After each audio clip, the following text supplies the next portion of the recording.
본격적으로 시작을 해보겠습니다. 제가 그 부담 없이 오라 이렇게 말씀드렸는데 부담 없이 오셨죠? 네. 부담 갖지 마시고 편안한 마음으로 한국사를 즐겨주시기 바랍니다. 눈을 감으세요. 자. 머릿속에 지난 시간에 했던 것들이 주마등처럼 아마도 떠오를 겁니다. 눈 뜨세요 이제. 자버리니까. 첫 시간에 우리가 머릿속으로 해보세요. 머릿속으로. 보지 마세요. 절대 보지 마세요. 비겁하게 슬픔스름 보면서 답을 하려고 하시는 분들이 있는데 틀려면 좋으니까 머릿속으로 정리해야 됩니다.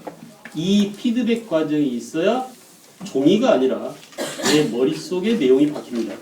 됐을까요? 제가 여러분한테 오면서 와서 뭐 보고 가르치지 않았잖아요. 머릿속에서 끄집어내서 칠판에 적고 여러분 머릿속에 집어넣었어요.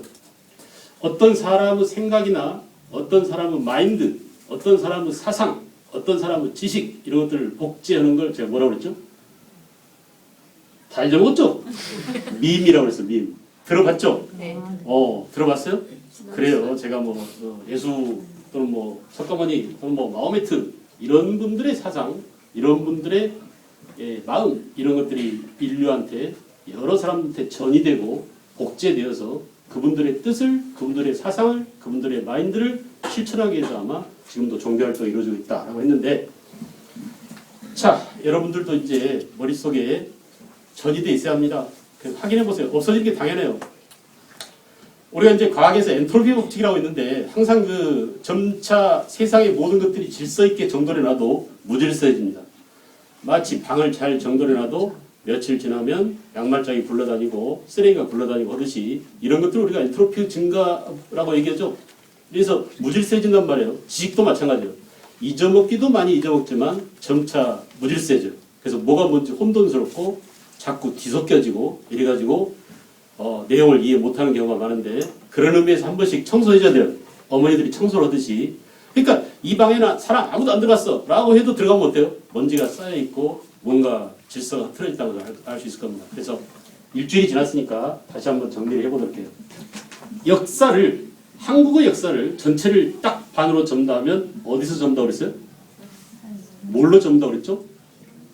선사와 역사. 기억나시죠? 그 기준이 뭐라고 그랬어요?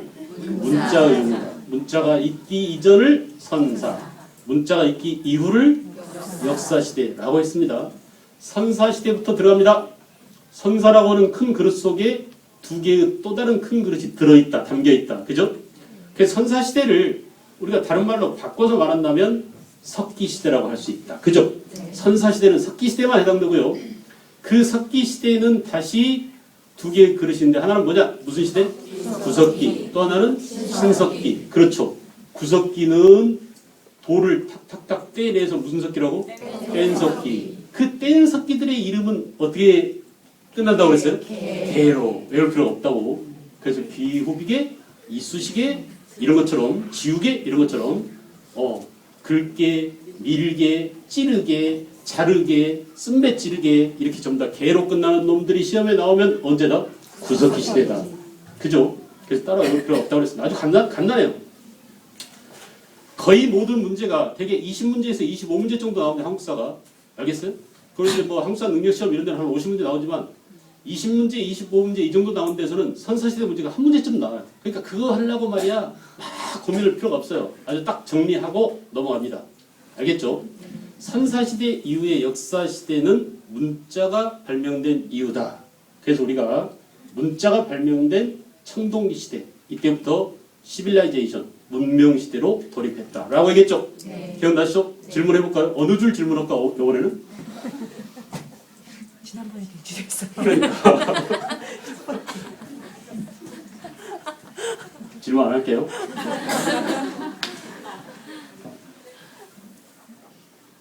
네 가지가 있습니다. 청동시대 처음 발생한 것. 하나는 문자. 그 다음 뭐라고 그랬죠?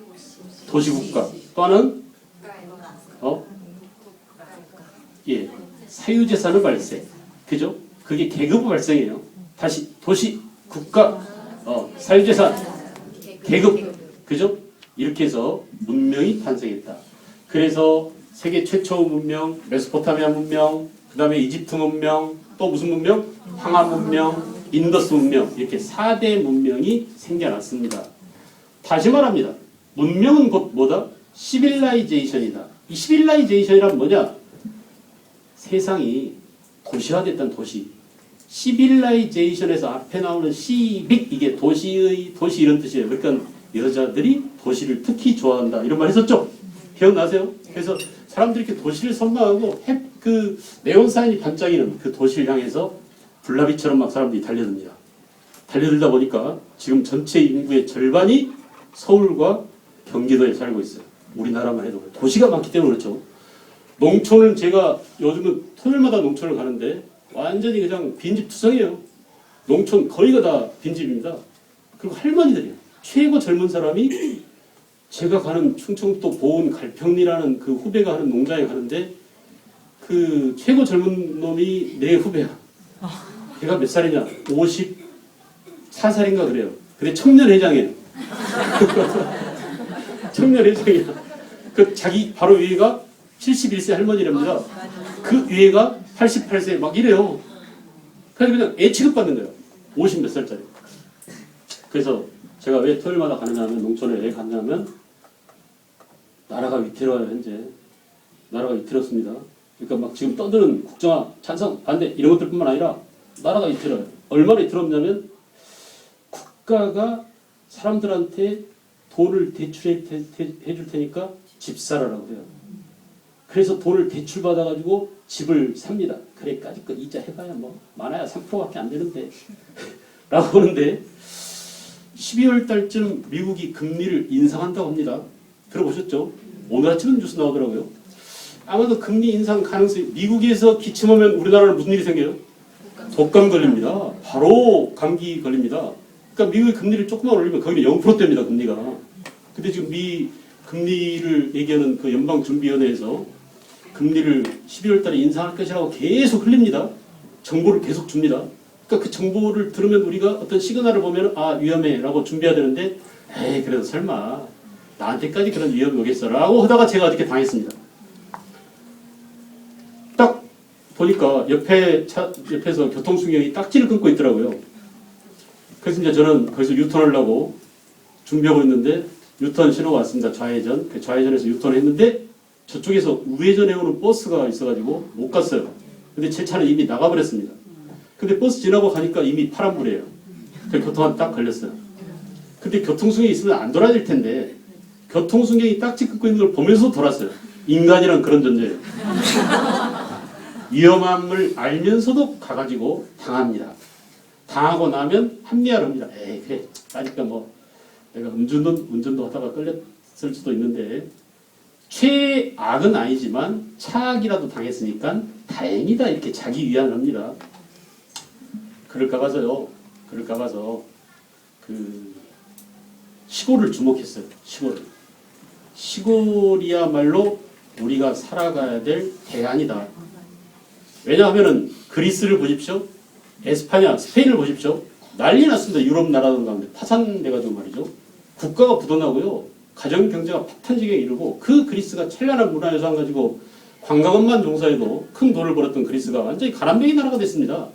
우리가 마치 1997년에 IMF 당한 것하고 거의 비슷한 그런 국가 부도 사태를 맞지 않았나요? 우리라고 그러지 말라는 법이 없는데 지난 10년 동안에 행해진 여러 가지 일들 뭐 4대 강인이 그냥 돈 쓸데없는 나라에다가 뭐 퍼다 준 일이라든지 또는 지금 이런 경제 위기가 온 것을 계속 살펴보면 위험하다는 생각이 들어요. 그래서 안 되겠다. 농촌에 가서 내가 뭐 할 건 내가 직접 생산해야지. 그리고 토요일마다 가가지고 이제 후배 농사를 거들어주고 농업하고 교육하고 같다고 봅니다. 농자 천하지 대본이란 말 들어보셨잖아요. 또 교육이야말로 100년 대계입니다. 나라에.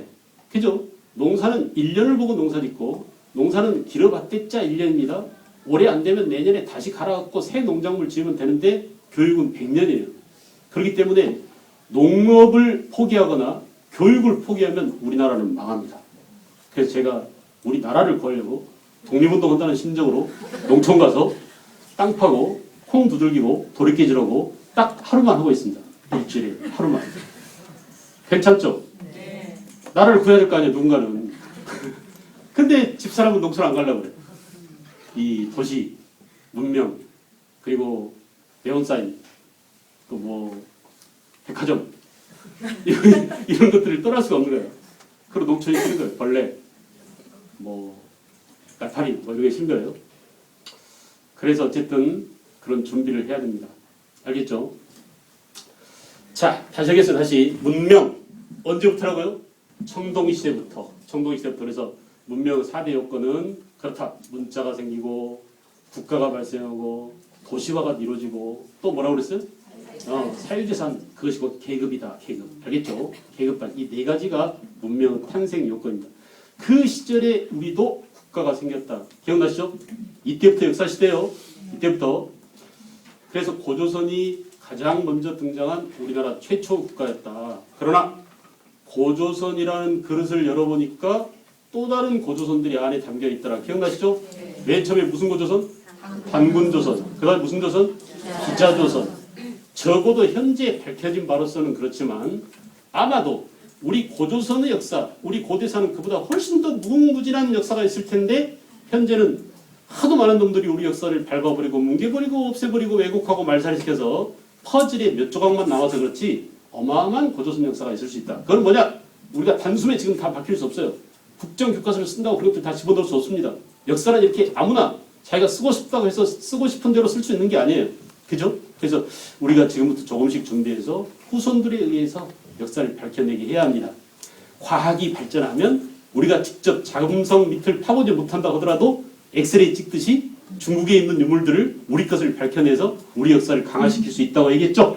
그런 것처럼 고대 역사도 더 밝혀내야 될 부분들이 많아요. 다시 정했어요. 고조선은 무슨 고조선?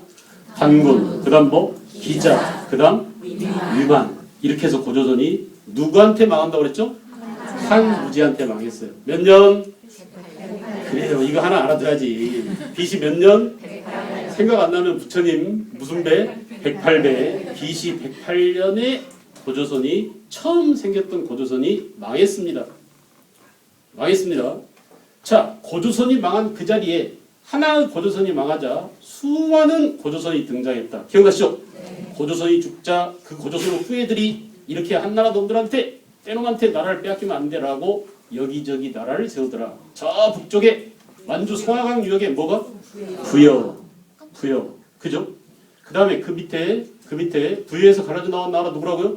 고구려. 그죠? 머릿속에 지도가 떠올라야 돼요. 그 뚱뚱한 지도 여러분들이 그려놓은 거 있잖아요. 그 지도. 자, 오른쪽 해안가 우리나라에 있는 유일한 평야 무슨 평야? 함흥평야. 거기 있는 나라가 뭐라고요? 옥저. 그 밑에 뭐? 허리 부분의 동해. 남쪽으로 내려왔습니다. 마한, 진안, 변안이 있었죠? 마한은 지금의 지명 어디라고요? 대전, 익산 지방. 진안은 대구, 경주 지방. 좋아요. 아이고 나 몰라요. 하지 마세요. 괜찮아요? 괜찮아요. 까짓 거. 하나 모른다고 뭐 죽나요? 상관없어. 사는데 전혀 지장 없어요. 그러므로 조마조마하지 마세요. 큰 줄거리를 잡는데 주력하시기 바랍니다. 고개 드세요. 하지 말라고 했잖아. 진짜 말 안 들어. 나 아까 오면서 보니까 선생님 한 분이 운동장에서 애들 가르치는데 막 협박이 애들한테 야 조용히 하라고 그랬잖아. 집중하라고 그랬잖아 하면서 말이야. 똑같아. 애들한테만 그렇게 혼낼 게 아니에요. 여러분도 마찬가지야. 엄마 닮았어요 다. 엄마들이 이 모양이니 애들이 똑같이. 집중하세요. 보지 마세요. 안 보면 어때요? 괜찮아요. 알겠죠? 괜찮아요. 자, 이렇게 해서 우리는 고조선 하나가 망한 그 자리에 수많은 고조선에서 이주해 내려온 사람들이 마한, 진안, 변안을 세웠다고 했습니다. 기억나세요? 네. 이 내용을 잊어먹으면 안 돼요. 다시 하겠어요? 고조선이 있던 그 자리에 만주지방에 뭐가? 부여가. 그 오른쪽에 왼쪽에 뭐? 고구려. 그 아래쪽에 옥저와 동해. 그리고 한반도 한강 이남에 마한, 진안, 변안이 생겼다. 마한, 진안, 변안 이 세 가지를 묶어서 뭐라고? 사만이라고 하고 그 사만이 지금 대한민국의 이름의 기원이 되었습니다. 사만 대한민국 이게 여기서 나온 거야. 저 위에는 뭐 조선민주주의인민공화국 걔들이 거기서 나온 거예요. 조선 고조선의 땅이잖아. 그래서 역사에서 말이죠. 아이러니하게도 조선자 쓰면 거의 다 좌측이에요. 북쪽이에요. 한국, 대한 이거 쓰면 전부 다 남쪽. 이건 근현대사에 나와요. 그러니까 우리가 근현대사 문제 딱 풀면서 대한, 한국 이게 나오면 우익. 알겠죠? 조선 뭐가 나오면 좌익. 근데 너무나 웃긴 것은 조선일보가 우익이란 거야. 웃기잖아 이것들이. 왜 그런지 아세요? 근데 조선일보가 완전히 좌익 신문이었어요 일제시대에. 그런 놈들이 변절한 거야. 살리려고. 배신한 거야. 알았죠? 이것들이 까불고 있어요. 그래서 그런 원리를, 역사들 일정 법칙이나 원리가 있는데 원리를 알면 여러분들이 재밌을 겁니다. 역사가. 아시겠죠? 그 다음에 우리는 부역, 고구려, 동해, 옥저 이런 나라들이 하나의 나라가 아니고 여러 개의 나라가 뭉쳐서 이루어졌다라고 얘기했습니다. 지금 이렇게 여러 개의 나라가 뭉쳐서 이루어졌다라는 이런 표현은 초딩 수준이에요. 그죠? 이걸 다시 우리들 수준으로 끌어올려서 말하면 연맹왕국이라고 해요. 말로 해보세요. 뭐라고요? 연맹왕국. 알겠죠? 초딩 수준으로 해보세요. 뭐라고요? 초딩 수준으로 해요. 초딩 수준. 뭉쳐서. 여러 나라가 뭉쳐서 이루어진. 알겠어요? 다시 이걸 끄집어 올려서 그릇, 개념이라는 그릇에 담아봅시다. 저는 이것을 개념어라고 그래요. 개념은 내용이고 그걸 말이라는 형식으로 담을 때 이게 시험에 나와. 그러니까 여러 나라가 뭉쳐서 이루어졌다. 이걸 뭐라고요? 연맹왕국이라는 개념어. 이거 해야 지식인이 되는 거야. 알겠죠? 개념이 없는 사람이 많아요. 근데 개념이 없는데 무슨 개념어가 있겠어요? 그렇죠? 그래서 우리들은 개념을 먼저 만들고 그 개념을 만든 다음에 언어로 정리하고. 알겠죠? 고구려는 몇 개 나라가 뭉쳐서 됐어요? 5개 연맹체. 부여도 5부족 연맹체. 부여에서 갈라져 나왔기 때문에 고구려는 부여를 많이 닮았다고 그랬죠? 그래서 부여는 마가 해보세요. 마가, 저가, 후가, 우가. 이게 사출도고 거기에 왕이 다스리는 지역까지 합쳐서 뭐? 5부족 연맹체. 고구려도 마찬가지였죠. 5부족 연맹체. 그리고 동해와 옥저는 하나밖에 없어요. 부족장. 얘들은 연맹왕국이 아닙니다. 주의해야 돼요. 이런 것들이 이제 시험에 나오죠. 다 연맹왕국인데 개밥의 도토리처럼 2개만 연맹왕국이 아니에요. 물어볼 수 있겠죠. 동해와 옥저는 연맹왕국이 아니다. 밑에 내려오면 마한 몇 개국? 무려 54개국. 진한 몇 개국? 12개국. 그죠? 변한 6개국. 이렇게 여러 나라들이 생겨났습니다. 이 여러 나라들이 점차 뭉칩니다.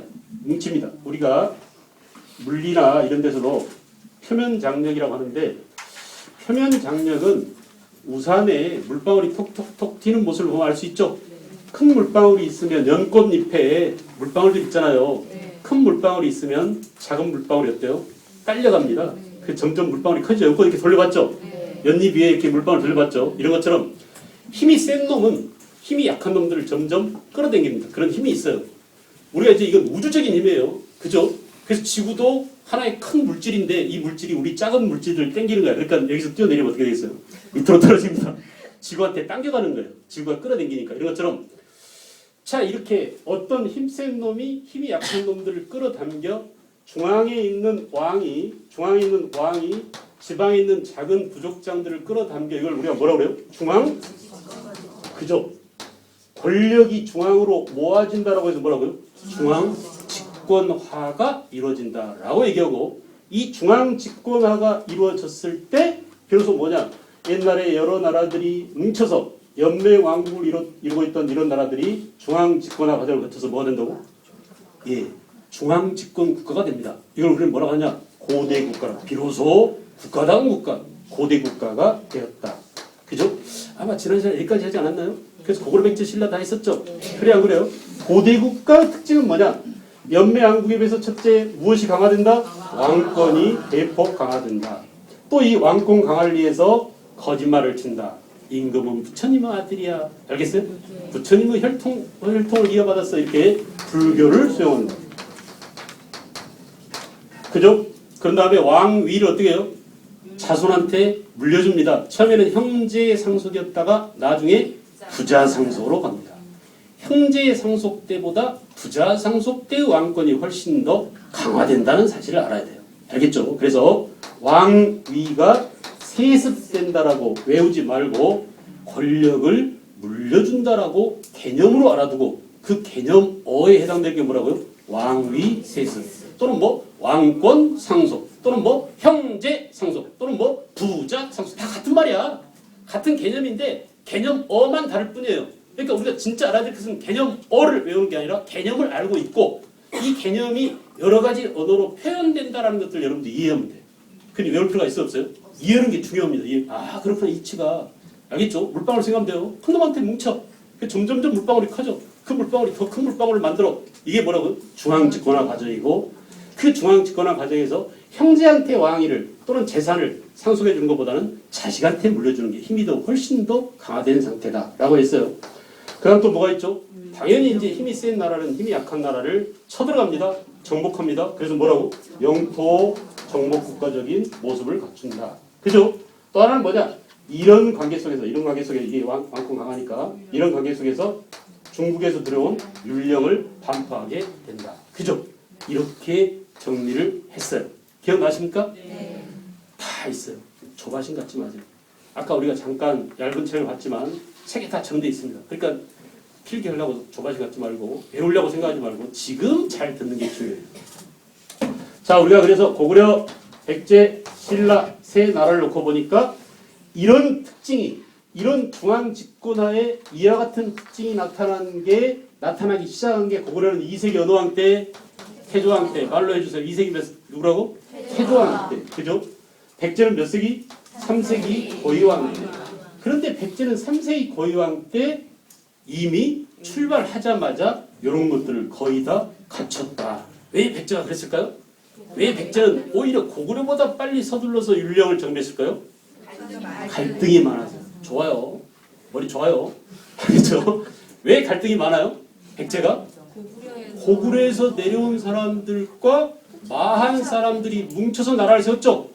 그러니까 찌컹박컹 했죠. 내가 옳으니 네가 옳으니 우리 전통은 이랬는데 너네 전통은 왜 그러냐, 왕위는 어떻게 해야 된다, 이런 것들 갖고 싸우지 말고 우리 중국에서 이미 정비된 법이 있다고 그러는데 그 법 가지고 법대로 하자, 이런 필요성이 빨리 느꼈다 이거야. 그래서 율령을 가장 먼저 반포하게 된다.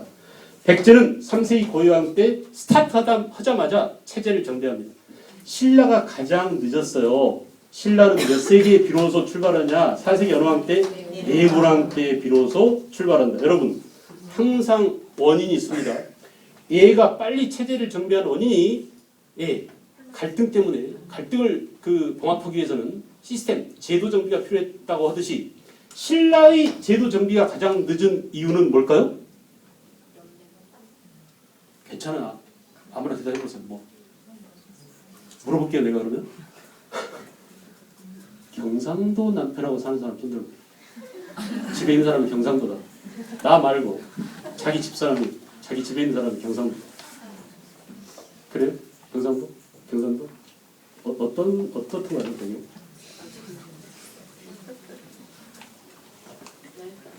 어떤 점이요? 그러니까 경상도 남자 특징이 어떻다고 얘기할 수 있어요? 진보적이에요? 보수적이에요? 보수적이죠. 아는 밥 먹나? 자자 이래요? 진짜로 그래요?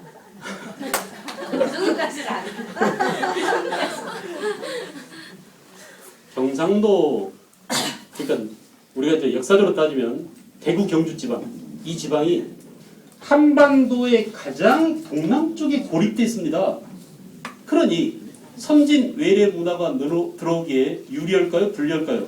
불리해요. 그래서 제가 역사를 구성하는 세 가지 요소가 있다. 하나는 뭐 인간, 또 하나는 뭐 시간, 또 하나는 뭐 공간이라고 했는데 특히 우리 인간한테 영향을 많이 주는 게 공간입니다. 어디서 태어났느냐라는 것은 우리가 마음대로 할 수 없어요. 내가 운명처럼 전라도에서 태어났기 때문에 백제 영향을 받은 거야. 내가 운명처럼 경상도에 태어났기 때문에 경상도 사람들의 기질을 담게 된 거죠. 알겠죠? 그래서 우리가 이것을 환경적 요인이라고 얘기하고, 이제 교육에서 굉장히 중요한 게 하나는 유전이고 또 하나는 환경인데, 알겠어요? 환경적 요인이 그래요. 그래서 여기는 굉장히 보수적입니다. 전통이 강해요. 토착적인 전통이 강해요. 그래서 가장 시족적인 옛날 신석시대의 시족사회의 전통이 강했어요. 그 흔적이 남아있는 게 뭐냐? 화백제도입니다. 시족사회의 만장일치. 알겠죠? 의사결정 방식이 고대 국가인 신라까지 이어져 내려온 거야. 또 있어요. 화랑제도예요. 이것도 신석시대에 청소년들을 모아가지고 사냥은 이렇게 하는 거야. 이렇게 교육시키기 위한 교육단체 있죠? 군사단체였죠? 이게 화백랑제들 이와 같이 옛 전통이 오랫동안 남아있기 때문에 중국에서 새로운 윤령, 새로운 불교 이런 것들이 들어올 때 순조롭게 들어갔겠어요? 갈등이 많았겠어요? 시끄러, 꺼져. 우리가 있어. 안 받아. 이런단 말이야. 불교를 그렇게 믿으라고도 안 믿어. 그래서 2차전이 어떻게 했어요? 전하, 저를 죽여주세요. 제가 죽으면 기적이 일어날 겁니다. 제 목에서 흰피가 나올 겁니다. 그러면 비로소 자기 시족신을 믿던 이 신라 귀족들이 드디어 불교를 믿게 되고 전하의 힘이 강화될 겁니다. 라고 해서 2차돈이 법흥한테 죽임을 당한 게 아니라 법흥을 위해서 죽어줬어요. 누구를 설득하기 위해서? 불교를 믿지 않는 그 보수적인 꼴통 옛날 것을 고집하는 그 고집을 경상도 사나이들의 고집을 꺾기 위해서 2차돈이 죽은 거야. 지금으로 말하면. 이해가요? 그러면 불교 믿을까? 아마도? 그래요. 그랬어요. 그러니까 역사는 아주 까마득한 1000년, 1500년 전 일이지만 지금하고 똑같아요. 지금 마인드, 지금 사람들의 생각과 비스무리하다라고 생각하면 되게 쉬워져요. 그러니까 공부 대상이 아니라 나처럼 그때 그 사람들도 생각했겠거니라고 이해해버리세요. 알겠죠? 그런 공감대가 필요합니다. 역사 공부하는데. 아시겠어요? 이렇게 정리를 했어요. 우리 신라가 얼마나 꼴통이냐, 얼마나 보수적이고, 얼마나 토착적인 것을 강화했느냐, 중시했느냐라는 것을 다 봤습니다. 왜냐하면 신라가 왕을 부르는 이름마저도 맨 처음에 뭐라고 그랬죠? 거서관. 박역했을 때는 거서관 그랬죠? 이 거서관은 무슨 의미라고? 태양을 의미하는 상징적인 뜻만 갖고 있었다. 상징적인 의미다. 실권자가 아니에요. 박역것의 거서관. 그 다음에 남의 차차웅은 승려. 무당이라고 했죠. 무당 중. 그 차창이 변해서 차차웅 차웅 자웅 자웅 중 이렇게 된 거라고 했죠. 중이야 중. 제정 제사와 정치가 일치되던 시대의 군장을 차차웅이라고 했다. 그 다음에 이어가다 있다 이빨금에서 나온 게 이사금이라고 했어요. 유리 이사금. 그죠? 그리고 이제 내부랑 때 비로소 뭐라고요? 마립간이라고 했는데 이 마립간은 뭐냐? 말뚝자리 위에 우뚝 올라앉아서 마음대로 부리고 지휘하고 다른 사람을 지배할 수 있는 권력자다운 권력자가 나타났다. 드디어 뭐야? 왕권이 강화되기 시작해서 스타트를 하기 시작했구나 라고 했어요. 이렇게 신라는 임금 부르는 이름마저도 고유왕명을 사용했습니다. 이렇게. 알겠죠? 그래서 이렇게 가장 발전이 늦었다. 그러나 여러분 우리가 결과론적으로 봤을 때 가장 발전이 늦은 신라가 어때요? 삼국을 통일했어요. 그럼 뭘 의미할까요? 결국은 전통을 존중하고 전통을 간직하고 새로 들어온 불교 받아들였죠? 그 다음에 어때요? 화백, 화랑 다 없앴어요? 안 없앴어요. 융화시켰습니다. 불교랑 융합시켰어요. 그래서 그 새로 들어온 문화와 그 기존의 전통 문화를 잘 융합해서 요즘 우리가 이제 융합이나 통섭 이런 것들이 대세잖아요. 학문에서. 이미 신라는 삼국시대 때 융합을 잘한 거야. 융합을 잘해서 결국은 고구려까지 백제까지 하나로 아우를 수 있는 그런 탄탄한 펀더멘탈 힘을 구축했던 거예요. 알겠죠? 그런 것처럼 여러분들도 마찬가지야. 자기 갖고 있는 자기의 내면적인 것들이 굉장히 강한 게 있어요. 그래서 이 강한 껍질을 둘러싸고 남들의 생각이나 사상을 받아들이지 않는 경우가 있는데 잘 깨서 잘 버무르고 내 장점과 남의 장점을 잘 섞는 게 중요합니다. 아시겠죠? 그런 것처럼 말이죠. 신라가 늦었지만 결국은 삼국을 통일하고 전성기는 가장 늦게 왔지만 삼국을 통일한 나라는 신라였다라고 이렇게 얘기했습니다. 여기까지 했는데 지금부터 이제 교재를 통해서 한번 보시겠어요. 교재. 저도 한 권만 주실래요?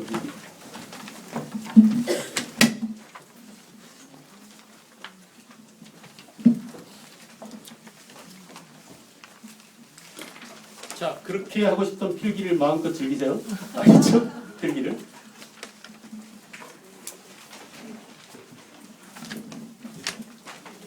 고조선 봐보세요.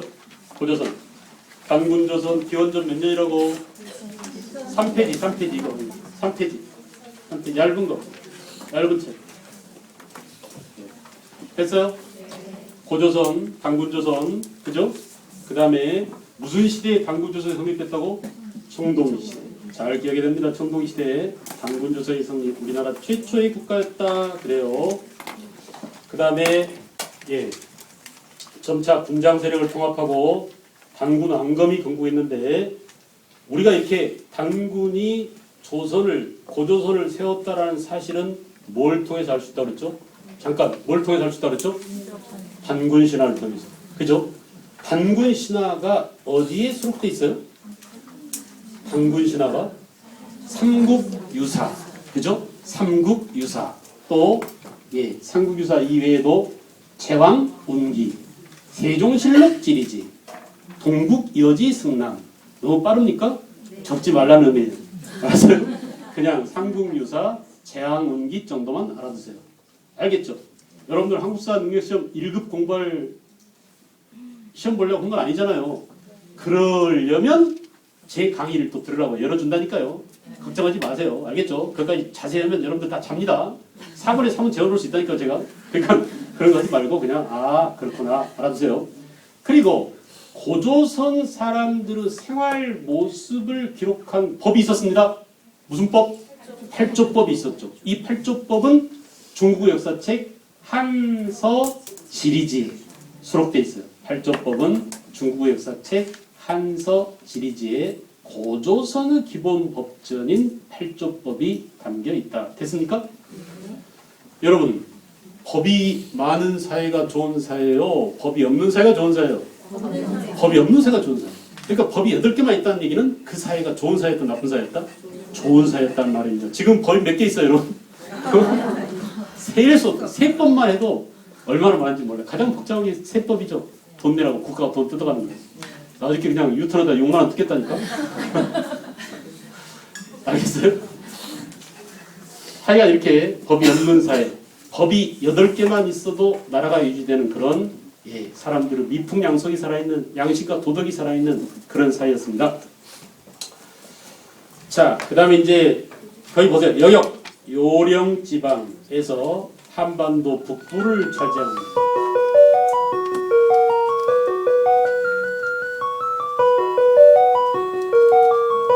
요령지방에서 한반도 북부에 걸쳐서 영역이 있다. 말로 나올 때 다시 이것을 오른쪽으로 쭉 가보세요. 그럼 지도가 있죠? 자, 그림이 더 오래 남아요. 말보다는 요령지방에서 한반도 북부까지가 고조선의 영역입니다. 표지될 수 있을까요? 보이나요? 보이나요?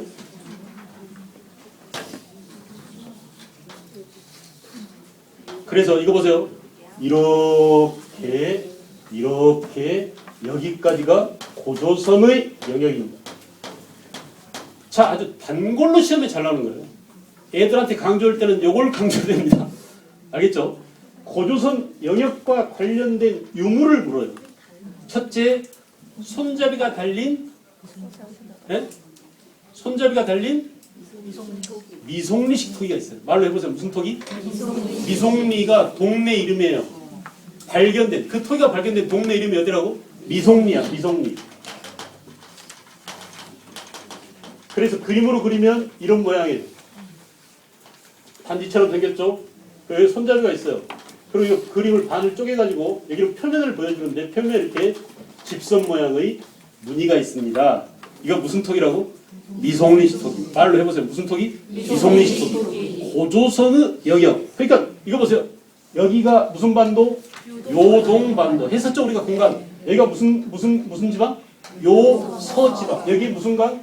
요하강. 그래서 이쪽이 요령지방입니다. 그죠? 그래서 요령지방에서 한반도 북부에 걸쳐서 고조선의 영역이 있었고, 이 고조선의 영역에서 주로 출토되는 유물이 뭐라고요? 미송리식 토기. 또 하나는 뭐냐? 비파형 동검. 악기 있잖아요. 악기 비파. 그 비파를 닮았어요. 보세요. 그래서 동검 모양이 요렇게 비파처럼 생겼습니다. 그리고 이렇게 등이 이렇게. 이게 무슨 동검이라고요? 비파형 동검이에요. 이게 더 세련돼서 날렵해지면 이렇게 가늘 세자. 무슨 동검? 세형 동검을 갑니다. 아직 나오면 안 돼. 이건 철기 시대에 나와야 되니까 이게 더 빨라요. 무슨 동검? 비파형 동검. 그러므로 우리가 알아야 될 것은, 자, 무슨 토기? 미송리식 토기. 무슨 동검? 비파형 동검. 그리고 하나만 더. 그리고 고인돌이 있는데 고인돌도 두 종류예요. 이런 고인돌이 있고 납작한 고인돌이 있어요. 큰 돌 밑에 덮개돌이 작은 거. 그죠? 주로 전라도 화순이나 고창 이런 데서는 이런 게 많이 발견되고, 강화도 이북에서, 한강 이북에서는 주로 이런 게 많이 발견돼요. 이게 남방식, 이게 무슨 식? 북방식 고인돌. 말로 해봐 뭐? 북방식. 모양이 얘는 바둑판처럼 생겼죠? 바둑판처럼, 바둑둔들을 뭐라고 그러죠? 기원이라고 그러죠. 기자가 바둑 기자야. 그래서 얘는 뭐냐? 바둑판, 기반식. 얘는 탁자처럼 생겼잖아요. 무슨 식? 탁자식. 무슨 고인돌? 탁자식 고인돌. 또는 무슨 고인돌? 북방식 고인돌. 이름만 다르지 똑같은 놈이에요. 제가 이름이 뭐라고요? 천상현이면서 천상배라고 그랬죠. 그놈이 그놈이야. 알겠죠? 그놈이 그놈이에요. 그러니까 이렇게 네, 북방식 고인돌. 이 세 가지. 다시 합니다.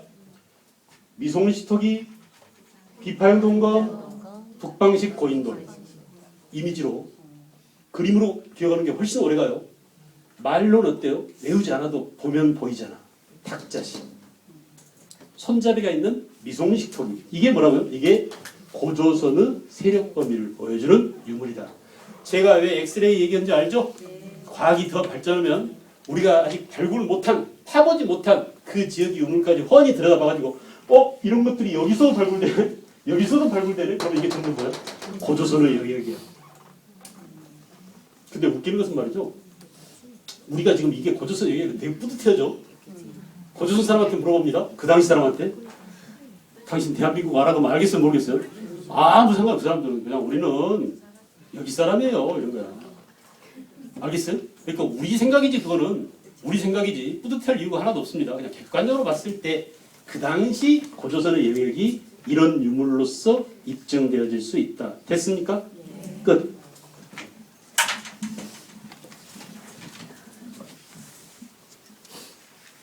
그 다음에 이제 고조선이 점차 어떻게 돼요? 발전 과정. 기원전 3세기 무렵이 되면 동그라미 해보세요. 제가 별로 숫자는 좋아하지 않습니다. 시험에 잘 묻지도 않아요. 그때가 되면 벌써 뭐야? 부왕, 중왕 이런 이름의 왕들이 있었다. 그죠? 여기에 무슨 조선이 있어야 돼요? 기자조선이 있어야 되겠죠. 그래 안 그래? 그 기자조선의 마지막 왕이 이름이 누구라고? 기준이었어요. 준왕을 내쫓고 위만이 왕이 됩니다. 이렇게 왕을 칭호로 삼는 그런 강력한 국왕이 출현했다. 왕위가 세습되기도 했다. 그죠? 상, 대부, 장군 이런 관직이 있었다. 이런 얘기입니다. 요하를 경계로 해서 연과 대립, 동그라미. 누구랑 대립했다고? 연나라와 대립했어요. 연과 대립했어요. 자, 잠깐만 고개를 드시고 내가 지금 마구 중국을 얘기하다 보면 여러분들이 대단히 헷갈릴 겁니다. 왜냐하면 머릿속에 중국 질서가 성립되어 있지 않아서 그래요. 중국 역사를 모르는데 선생님이 자꾸 은주 교체기 또는 뭐 진한 교체기 연과 대립 그러니까 깝깝할 거야. 그래 안 그래? 뭔가 답답하죠. 그래서 중국 역사를 한 판 또 정리하고 할 테니까 전혀 부담 없이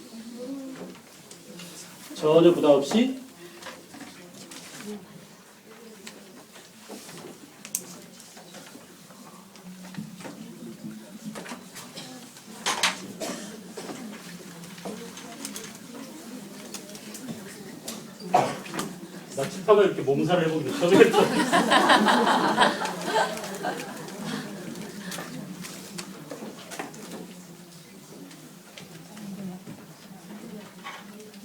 보십시오. 중국 역사가 저 멀리 중국도 자기네 나라 역사에서 아직 규명되지 않은 그런 나라가 있었습니다. 근데 지금은 이제 전부 다 중국이 동북공정을 하면서 동북공정은 뭐냐면 중국 역사의 우리가 고조선 영역 이렇게 해가지고 우리 영역을 넓혀놨잖아요. 고대사 영역을. 중국도 마찬가지야. 지네 나라 영역을 넓혀놓은 겁니다. 동북지역. 동북공정만 있는 게 아니에요. 서북공정, 서남공정 많아요. 그 중에 하나가 동북 프로젝트입니다. 우리나라 영역까지 침범하는 거예요. 그러니까 우리 고조선 영역, 우리 그 고조선 역사, 우리 발해 역사, 그죠? 이 지역까지 지네 나라 역사를 편입시키려고 하는 게 무슨 공정이라고? 동북공정이고. 또 하나는 뭐냐? 역사는 시간, 공간, 인간에 관한 학문인데 공간을 넓히는 게 동북공정, 서북공정이라면 시간을 넓히는 게 반대공정이라고 그래요. 처음 들어본 사람도 있을 거야. 이게 뭐냐면 중국의 역사가 옛날 전설시대라고 사망오제 전설시대라고 하는 그 시대까지도 중국의 실제하는 역사라고 역사를 자꾸 위로 올려잡는 겁니다. 아시겠어요? 그래서 하, 은, 주 이런 나라들이 이미 중국의 실제하는 역사를 다 편입돼 버렸어요. 옛날에는 전설시대가 그랬거든요. 근데 주나라 때부터 우리가 공식 역사를 잡았었는데 그 이전에 있던 은나라 한나라의 역사도 전부 다 중국 공식 역사로 집어넣었어요. 이것을 단대 공정이라고 시간을 위로 올리자는 거예요. 알겠죠? 자 여러분 간단히 하겠습니다. 주나라가 망하고 견융족이 침입해서 주나라가 망하잖아요. 남쪽으로 내려온다 주나라가 동주 서주 이렇게. 그리고 주나라는 어떻게 됐어요? 뭘로 바뀌었어요 이제? 네? 아니에요. 어떻게? 그 유명한 교실이 애들이 떨고 난리치면 선생님이 야 이 무슨 춘추 전국시대 이런 말 하잖아요. 춘추시대와 무슨 시대? 전국시대로 갈라져요. 그래서 주나라는 주왕실, 주나라의 청자가 봉건제도에 의해서 유지했었는데 이게 깨져버리고 춘추 전국시대라고 해서 춘추 5패가 제후들이죠. 그 전국 누가? 7명. 이거 뭐라 그래요? 칠웅이라고 그래요. 알겠죠? 이렇게 나라가 완전히 갈라졌어요. 알겠어요? 그래서 이 칠웅은 진, 초, 제, 연, 한, 위, 조 이런 7나라예요. 복잡하죠? 아 그랬구나라고 그냥 무심히 넘겨버려져요. 외우려고 하면 복잡해져요. 그 중에 고조선이 애랑 경계를 맺고 있어요. 지금 이 얘기야 지금. 이게 중국 뭐라고요? 요하를 경계로 누구랑 마주고 있었다고? 연나라와 서로 찌컹박컹하고 있었다. 이게 내 땅이 하면서 싸우고 있어요. 2000리 땅을 놓고 싸우고 있었습니다. 알겠죠? 그래요 안 그래요? 네. 그래서 이렇게 칠웅, 춘추전국시대를 통일한 게 누구냐? 이 질에서 나온 진나라죠. 진나라. 지 누구죠? 그 유명한 진시황제. 진나라가 통일했어요. 근데 이 진나라는 금방 망합니다. 그러니까 진나라가 썼던 정책이 뭐냐면 강력한 독재 정책. 알겠죠? 그래서 법과 사상, 상황이나 이사, 한비자 이런 사람들의 강력한 법에 의한 형벌에 의한 내 말 안 들으면 다 잡아 쳐넣어. 곤장으로 패! 이런 거 넣어다 보니까 어때? 금방 망해요. 그래서 진나라가 망하고 누가 등장했어요? 그래요. 중국 역사의 기본을 세운 한나라가 등장합니다. 이 한을 세운 사람이 유방이고, 그죠? 한이 등장하기 이전에 한을 세운 유방과 진나라를 무너뜨린 누구야? 초패왕 항우하고 유방하고 여기서 싸웁니다. 이들이 싸우는 싸움이 기록되어 있는 책이 초한지고 애들한테 엄마들이 익히고 싶어서 안달이 난 책입니다. 왜냐하면 여기에 사자성어들이 다 나오거든요. 유명한 놈들이 다 나와요. 장량이니 뭐 또 누구죠? 누구야? 유명한 장수 한신이니 뭐 이런 사람들이 다 나옵니다. 그러니까 초한지가 바로 여기서 이것을 시대 배경으로 만들어진 거죠. 자, 드디어 한 나왔어요. 한 하면 생각나는 그 사람 고조선을 무너뜨린 누구? 한무제. 요 놈이 세운 놈 이름이 누구예요? 고조고 고조. 유방이 한고조죠. 그리고 그 아들이 한무제야. 이 한무제가 고조선을 쳐들어왔어요. 그래서 이 한나라는 아주 오래 갑니다. 우리가 지금도 중국의 문자를 뭐라고? 한자. 중국을 한족이라고 하는 것은 이때 중국 문화의 기초가 펀더멘탈이 이때 다 만들어졌기 때문에 그래요. 이렇게 한나라가 오랫동안 유지되고 있었다. 알겠죠? 자, 이렇게 한이 쭉 지속되고 있었는데요. 그 다음에 이제 무슨 일이 벌어졌어요? 응? 한 다음에? 그 재밌는 유비, 조조, 또 누구? 송건. 이렇게 갈라지는 삼국시대로 오죠. 그러니까 한나라 중간에 이제 왕망이라는 사람이 잠깐 신이라는 나라를 세웠고, 이게 무슨 한? 전한. 신나라 이후에 후한. 이렇게 해가지고 후한 말에 내시들, 십상시라고 하는 내시들이 나라를 다 들러먹어요. 그죠? 그래서 황건적이 일어납니다. 그 틈에 유비가 엄마한테 줄 차를 사가지고 낙양선 기다리는 이 장면부터 삼국지가 시작돼요. 소설 삼국지가. 그러다가 다 털리잖아요. 도둑들한테 자기 차를 자기 보검 내줘버리고. 어쨌든 간에 안 읽었구나 엄마를 보니까 표정 보니까. 그래서 갈라진 게 뭐라고요? 위, 초, 오입니다. 위는 누가 썼을까요? 위는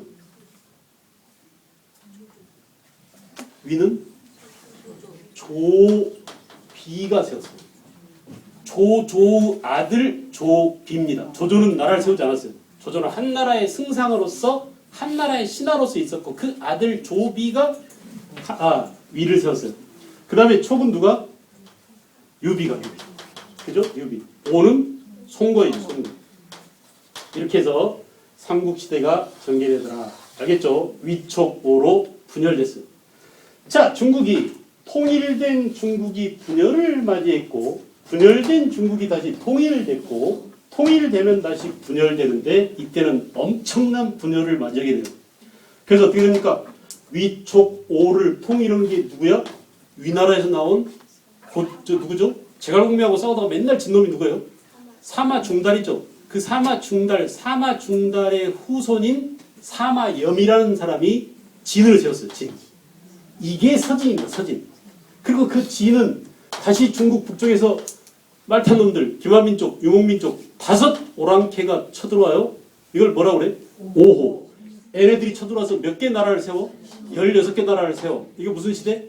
5호 16호 시대. 그래서 서진은 얘들한테 쫓겨서 다시 양쯔강 이남으로 내려와서 동진을 세웁니다. 동진. 그래서 지금 양쯔강 이남의 오, 동진 이런 나라들이 지금의 양쯔강 이남 지방에 이런 나라들이 세워지죠.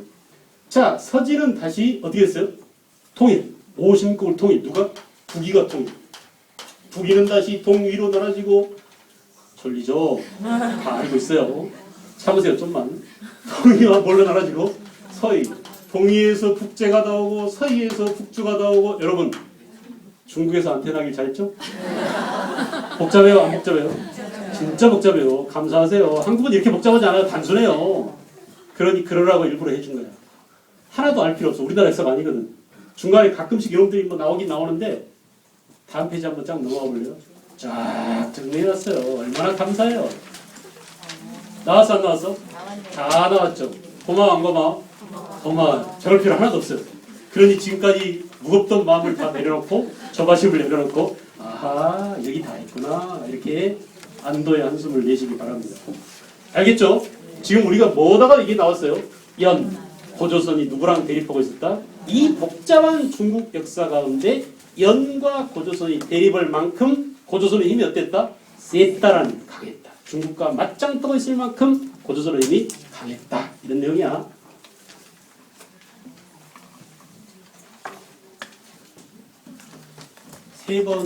두 번을 쉬면은 시간이 아까우니까 한 번만 쉬겠어 중간에. 그러니까 잠깐씩 살금살금 나갔다 오세요. 전혀 문제 삼지 않겠어요. 전화 오면 나가서 받으세요. 괜찮아요. 소리만 나지 않게 받으세요. 알겠죠? 자, 그 다음에 이제 그 다음에 요하를 경계로 연과 대립하고 있었고요. 진한교책이 나왔죠. 진한교책이 나왔죠. 여기 나온 진한교책이 진시황이 망하고 그 다음에 한나라 유방이 등장할 때 이 진한교책에 누가 들어왔다고요? 위만이 건너왔습니다. 아시겠죠? 진한교책이 때 위만조선이 세워지게 됐다. 됐습니까? 자, 기자조선의 마지막 임금인 누구를 내쫓고 중앙을 내쫓고 찾았나요?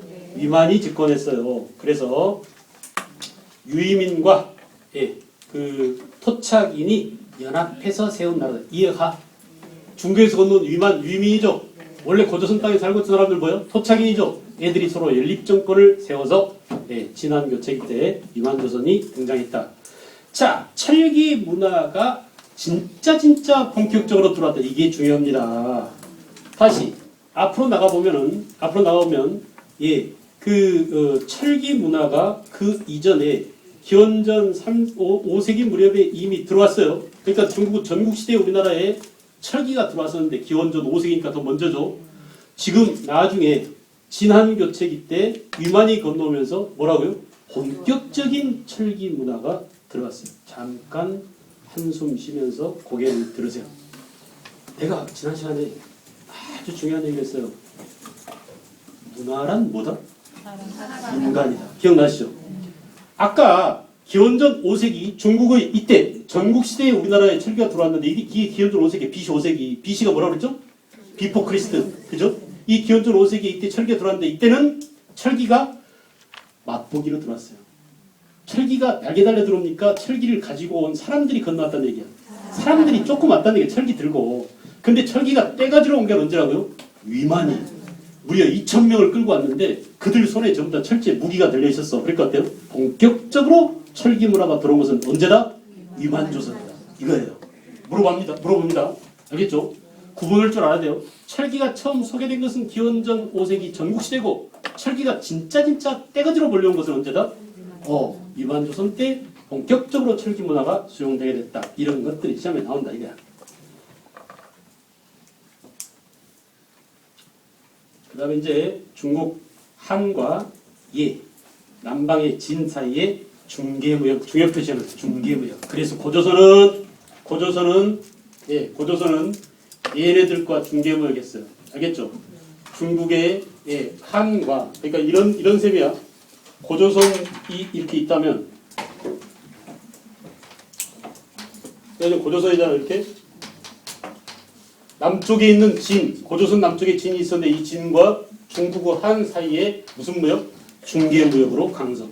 여기서 물건 사다가 여기다 팔아먹고 여기서 물건 싸게 사다가 여기다 비싸게 팔아먹고 무슨 무역이에요? 중개무역이죠.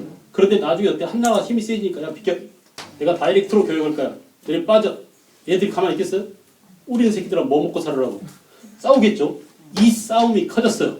그래서 나중에 어때? 한나라가 쳐들어옵니다. 그래서 고조선이 망하기 전에 벌써 무슨 일이 있었다고? 도망 내려옵니다. 누가 도망친다고요? 지배층, 피지배층? 항상 전쟁이 터지면 지배층이 먼저 도망칩니다. 사람이 오면 뭐가 온다?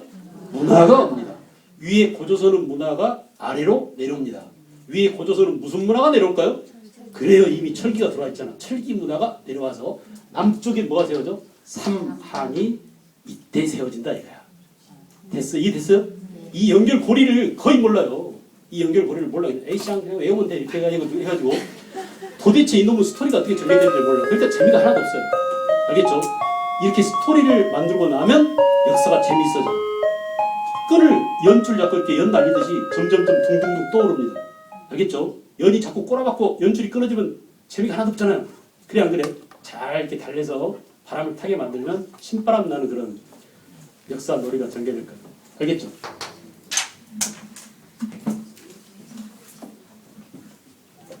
그 다음에 이제 한나라 무제의 침입 이런 일 때문에 한 무제가 쳐들어와서 우리나라에 한사군을 세웠다. 그렇습니다. 한 무제의 침략으로 기원전 몇 년이라고요?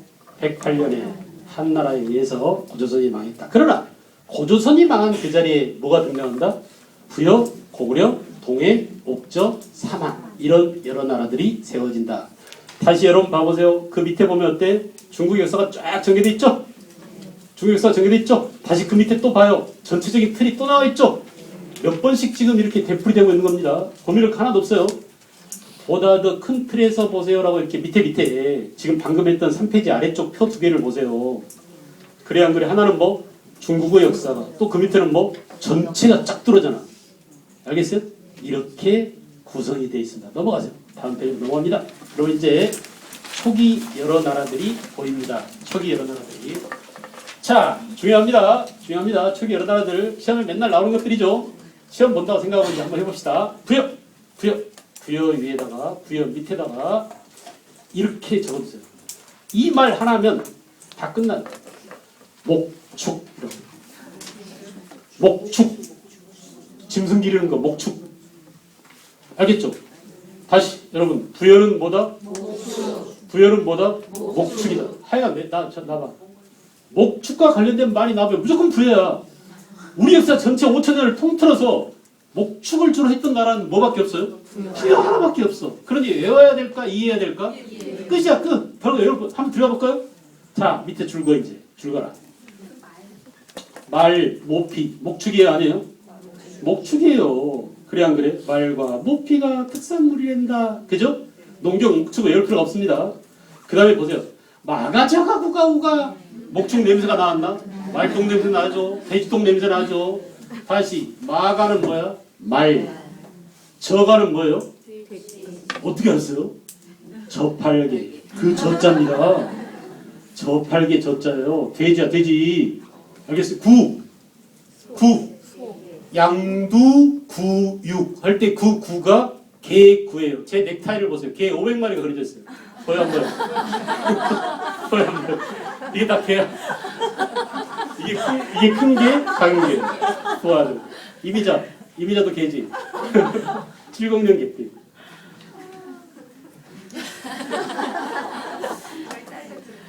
뭐라고 개가? 구. 알겠죠? 구. 마가, 저가, 구가, 우는 뭐야? 한우고기. 여러분이 그렇게 좋아하는 미치고 팔짝 뛰는 한우. 그러니 가축 냄새가 나왔나? 외워야 돼? 이해해야 돼? 다 아는 거야. 외우려고 생각할 필요가 하나도 없어요. 머릿속에 그냥 딱딱 들어옵니다. 그 다음에 내려가 보세요. 또 제가 회의.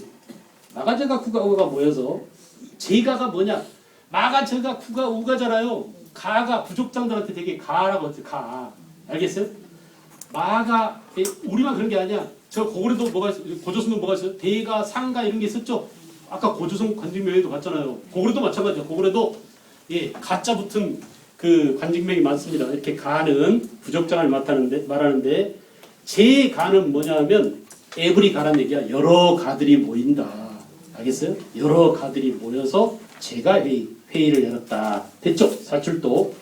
그래서 지방은 마가, 저가, 구가, 우가가 다스리고 가운데는 보다 더 힘센 왕이 다스려서 몇 부족 연맹체라고? 5부족 연맹체였다. 배우지 않아도 자동적으로 알 수 있습니다. 그 다음에 이제 순장의 풍습. 순장이 뭔지 알죠? 지배자가 죽으면 노비를 묻거나 가솔들을 묻어버리는 건데 순장. 그 다음에 부여는 일책 12법. 연필 한 자루 훔쳐가다 걸리면 한 타스로 무너져야 돼. 12배 배상법이니까. 알겠죠? 이건 도둑질 하라는 얘기 하지 말란 얘기예요. 하지 말란 얘기. 그보다 더 들어가 볼까요? 무엇을 보호하고 있는 거야? 남의 재산 탐내지 말라. 이 남의 재산 이건 초딩식이고 개념으로 해보자. 이거 뭐라고? 세유재산 발생. 이게 우리가 써먹는 개념어입니다. 개념어. 됐어요? 네. 그 다음에 우제.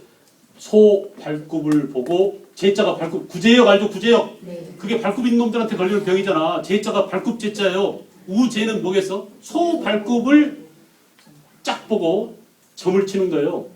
가축 냄새가 나왔나? 나죠. 배워야 될까? 부여라고 바로 직관적으로 떠오릅니다. 우제전법. 이건 뭐예요? 부여법. 알겠죠? 그 하나만 묻지 않아. 여러 개 가운데 섞여 있어요. 근데 섞여 있는 중에 가축 냄새 난 것들이 딱 있다. 그럼 이거 뭐야? 무조건 부여야. 외우지 마세요. 알겠죠? 됐어요? 그 다음에 이제 부여는 영고라고 해서 수렵사의 전통으로 영고입니다. 몇 월 달이라고? 12월. 농사 짓는 우리나라는 되게 몇 월 달에 추수감사돼요? 10월 달에 하죠? 그래 안 그래? 근데 여기는 한겨울에 했어요. 되게 추수 때 10월 달에 하는 이것을 우리는 페스티벌이라고 합니다. 추수감사제. 근데 짐승 잡아 죽이고 사육제래요. 사육제. 카니발이에요. 축제는 축제인데 달라. 알았어요? 그렇게 몇 월 달에 해야 돼? 다 짐승 잡아서 피 다 빼서 가죽 널어서 말리고 고기도 말리고 해가지고 한겨울에 자 이제 따뜻하니 우리 모닥불 펴놓고 한번 놀아볼까 하고 놉니다. 뒤집어 쓰고. 그게 뭐라고요? 12월 달에. 몇 월 달에 하겠어요? 12월 달에. 농경사회야 목축사회야. 목축사회. 그러니 우리가 외워야 돼. 외우지 않아도 돼? 제발 외우지 못하겠어요. 알겠어요? 이렇게 한마디로 정해야 돼. 키워드가 뭐다? 부여는? 목축. 키워드가 목축. 우제전법 목축. 연고 12월 목축. 그죠? 그리고 또 뭐가 있죠? 모피라든지 또는 말이라든지 특산물도 나가져가 구가구가 이런 것들 좀 다 목축과 관련돼. 됐습니까? 부여 끝났어요. 근데 그 부여는 어느 유역이라고? 송화강. 지도에서 어디? 저기라니요. 지도에서 어디? 여기. 만주 송화강 이렇게. 알겠죠? 부여. 그 왼쪽이 뭐? 고구려 왔습니다. 여러분 직관적으로 그림으로 올 때는 여기가 만주 송화강이고 말로 올 때는 송화강 유역 이렇게 얘기하면 부여예요. 여기 짐승들 주로 목축을 많이 했다. 왜? 평양은 평양인데 날씨가 추워서 벼 이런 것들이 자랄 수가 없어요. 그러니까 보리, 콩 이런 것들을 재배했어요. 근데 콩은 아직 재배 안 해. 시기적으로 콩은 언제부터 재배하느냐? 청동기 시대부터 재배하는데 본격적으로 재배하기가 좀 그래요. 그래서 반농사가 이루어졌지만 주로 목축을 많이 했다라고 봅니다. 목축. 그 다음에 고구려를 왔어요. 고구려는 부에서 갈라져 나와서 만주 어디에다가 동가강 유역 졸본 지방에 국내성 지방이죠. 그 위쪽에 졸본이라고 있는데 졸본 지방에 고주몽이 나라를 세웠습니다. 위치, 공간, 항상 공간 중요하다고 그랬어요. 공간. 시험에 물어볼 때 공간을 물어보니까 고구려 들어갑니다.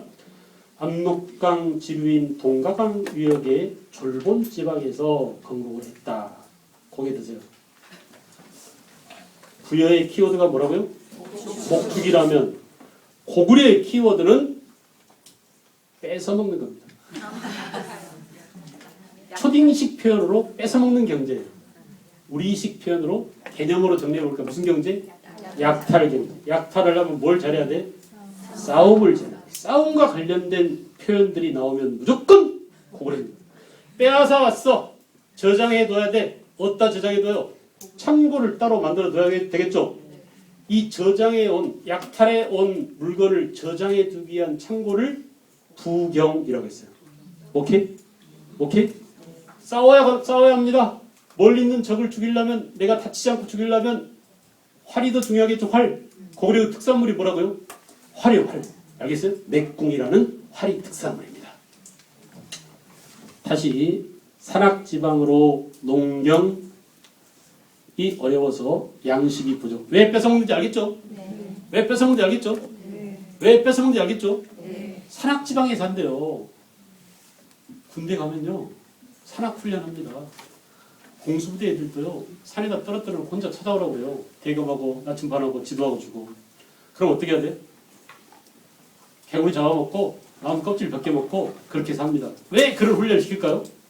악독해지고 강인해지고 용맹스럽게 되려고. 고구려는 피치 못해서 산악지방으로 도망간 거예요. 여러분 고구려 소일구가 쫓기는 장면 봤죠? 고주몽이 쫓기는 장면 봤죠? 그래 안 그래? 부여에서 고주몽을 잡으려고 쫓아오자 이 쫓기던 고주몽은 넓은 평야지대로 가야 살까요? 깊은 산속에 숨어야 살까요? 할 수 없이 깊은 산속으로 들어갑니다. 그래서 살기가 좋아 공수부대가 될 수밖에 없어요. 공수부대가 될 수밖에 없었어요. 그래서 싸움 잘해 못해? 잘합니다. 그 다음에 누구 걸 빼서? 강한 놈 거 빼서 약한 놈 거 빼서? 누가 약해요? 옆에 있는 누가 약해? 옥주하고 동해가 밥이야.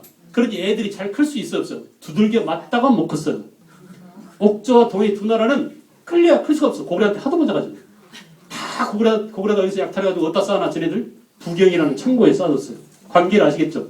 외워야 될까 이해해야 될까? 들어보면 다 알아요. 내용을 알아. 여러분들은 충분히 따라갈 수 있습니다. 들어보세요. 자, 그래서 졸본 지방은 산악지대로 초기부터 먹고 살기 힘들다 이거야. 그러니까 늘 고구려는 어때?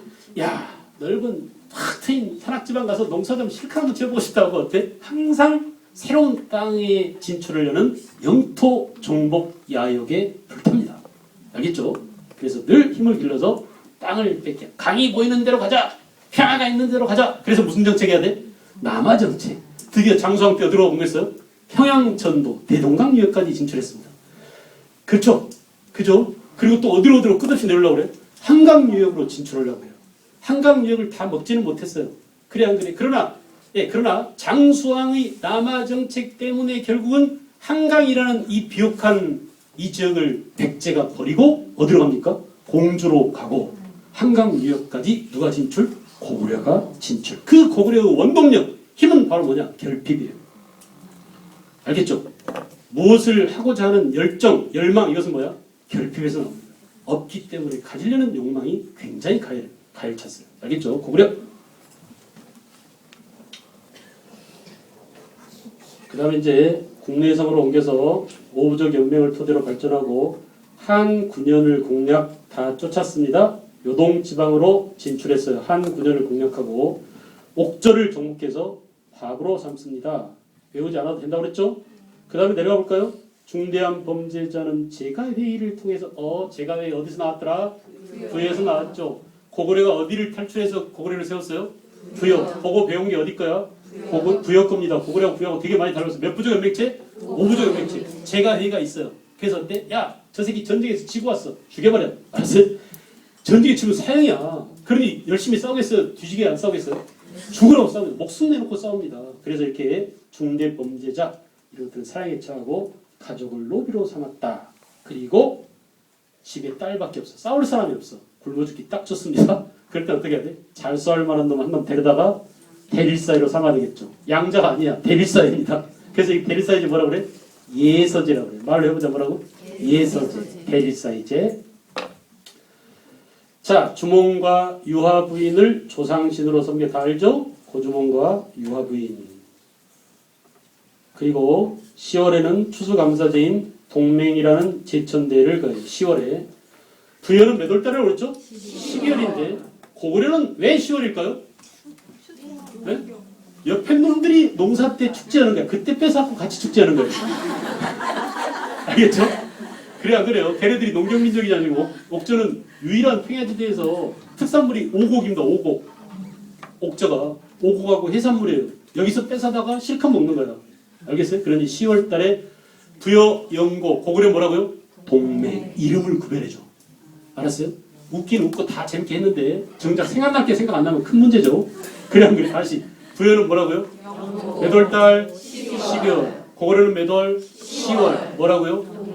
동맹. 외울 필요 없어요. 10월이라는 건 다 알아. 부여만 빼고 다. 그러니까 정작 우리가 알아들을 건 뭐예요? 부여입니다. 부여 연고만 12월이고 나머지는 다 10월이야. 근데 산안에 5월달도 하나 있다. 거기는 워낙 농사가 중요하니까. 씨 뿌릴 때 한 번, 거두들 때 한 번. 이렇게 알아두면 절대 안 넘어가요. 됐어요? 그 다음에 옥저로 갑니다. 옥저. 함경도 해안지대. 제가 무슨 평야라고 했죠? 함흥평야. 이렇게 이쁘게 적었어요. 함흥평야. 그래서 어물과 소금. 해안지방이니까 어물과 소금이 풍부하죠? 외워야 돼? 알고 있으면 돼? 알고 있으면 돼. 별 필요 없어요. 신경 쓰지 마세요. 토지가 비옥 줄거나 누구한테 다 뺏겨 이거? 고구려한테 다 뺏겨. 비옥 해봤자 소용없어요. 그 다음에 고구려가 소금, 어물 고구려한테 창납했습니다. 동해도 비슷합니다. 그래서 함께 묶습니다. 강원도 북부 동해안의 허리 부분에 동해가 위치. 그죠? 토지가 비옥하고 해산물이 풍부해 외우지 않아도 됩니다. 단궁 동그라미 과하마 동그라미 조랑말이야. 조랑말. 말 맞자가 들어있죠? 과하마는 동해의 특산물이죠. 그리고 반어피. 이 반어피가 맨날 여러분들 외웠을 때 바다표범 껍질이에요. 바다표범. 알겠죠? 백년도 가면 지금도 그 물개 이런 것들이 굉장히 많이 나와요. 알겠어요? 그래서 바다표범 껍질입니다. 자, 이렇게 동해와 옥저는 변방에 치우쳐 있어서 선진문화 수용이 지체됐다. 잠깐 선진문화 줄 거보세요. 그리고 여러분들 한번 써봐. 이게 무슨 문화일까? 네? 어떤 문화? 철기문화의 유입이 늦었어요. 이게 어디서 들어온다고 그랬죠? 철기문화가? 중국에서 전국시대에 왔었는데 여기는 좀 가기 힘들어요. 그죠? 험준한 산맥이 가려놓여 있잖아요. 그냥 여기 넘어가기 힘듭니다. 그래서 새로운 문화가 전달하기가 어려워졌다. 고구려 압력으로 알죠? 크게 성장하지 못하고 군장국가 단계에서 망합니다. 원래는 제대로 발전하면 무슨 국가로 가야 되는데 연맹왕국으로 가야 되는데 거기까지 남들은 다 갔는데 이 두 나라만 가지 못한 이유가 고구려 등살 때문이다. 됐습니까? 자, 각 음락에는 읍군이나 삼노 동그라미 외우지 않아 좋아요. 읍군 삼노라는 군장이 있어서 자기 부족을 다스렸다라고 했고요. 민며느리제 옥저는 농경이 많았으니까 여성들의 노동력이 필요합니다. 그래서 여자를 어렸을 때 미리 붙들어다가 일을 실컷 부려먹고 자기 아들하고 결혼시켜. 미리 데려다가 부려먹는 며느리. 무슨 며느리? 민며느리. 며느리를 가부려다 쓴 겁니다. 알겠죠? 민며느리. 일종의 매매원이에요. 매매원. 알겠어요? 그리고 골장제. 가족 공동묘 이렇게 써놓으세요. 요즘 우리도 이제 낙골묘 많이 하죠? 그런 개념입니다. 그리고 동해로 가볼까요? 동해는 조계혼이 유행. 중요 표시하세요. 조계혼. 그래서 동해는 조계혼이 유행했고 조계혼. 자, 그 다음에 강릉 또 동해시에 철자나 여자 모양의 집터가 발굴된다. 최근에 나온 겁니다.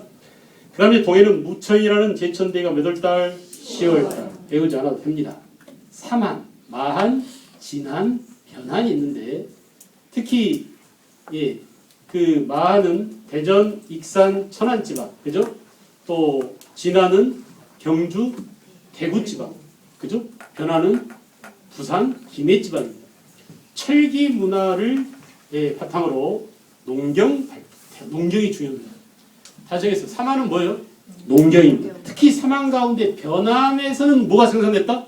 철 생산. 아주 출제가 잘 되는 것이죠. 변함에서 철이 많이 생산됐대더라. 사망 가운데. 됐습니까? 농사를 짓는데 무슨 농사가 발달했어요? 무슨 농사가? 네? 벼농사죠. 그죠? 그래서 뭐? 저수지가 필요해요. 일찍부터. 그래서 삼안에서는 저수지를 많이 만들었다. 마한 목지구구 왕이 마한왕 또는 진왕이라고 불렀었고, 그 다음에 큰 족장을 신지 견지, 작은 족장을 읍차 불에 이렇게 불리기도 했다. 특히 삼안은 제사장인 천군과 군장이 분리돼서 재정 뭐라고? 분리였다. 알겠죠? 재정 분리로 갑니다. 삼안은. 그 다음에 초가지붕의 귀틀집, 반음집 등이 있었고요. 또 전통 조직인 두레라는 조직이 있다. 공동 노동을 한 것입니다. 두레 알죠? 두레. 서클이야 서클. 둘레, 원주 이런 말랑 똑같아요. 두레가 거기서 나온 거예요. 원, 둘레 이런 거. 그 다음에 이제 그 다음에 그 5월달에 수린날. 이건 씨 풀 때 파종기죠. 5월 이게 뭘로 발전했을까요? 요즘 명절 단오로 발전. 5월 5일 단오로. 그리고 10월 상달 계절제죠. 추석으로 지금의 한가위로 발전. 아시겠죠? 이렇게 농경의 비중이 워낙 크다 보니까 파종기에 한 번, 추수기에 한 번 이렇게 두 번씩이나 제천대회를 했었다. 됐나요? 좀 쉬었다 할까?